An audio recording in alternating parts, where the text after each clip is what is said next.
The fourth one, if 2% of the books bound at certain workshop have defective binding, find the probability that 5 books out of 400 books will have defective bounding binding sorry. So यहाँ पे हमारे पास P की value दी हुई है, that's a 2%. 2% का मतलब हो गया 2/100 and 2/100 is nothing but 0.02 होता है. N की वैल्यू हमें यहाँ पे दी हुई है, that's 400 in this case.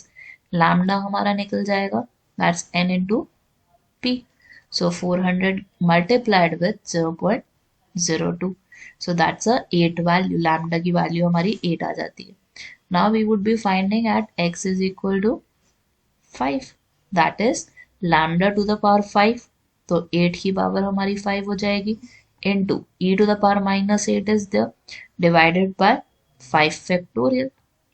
क्योंकि x is 5 here, so 5 factorial लिखते हैं हम नीचे. That is 8 to the power 5. That is 32,768.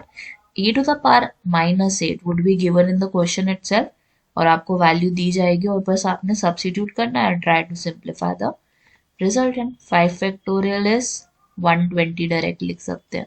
And simplifying the whole value, this would result as 0.0928. So that's probability at x is equal to 5.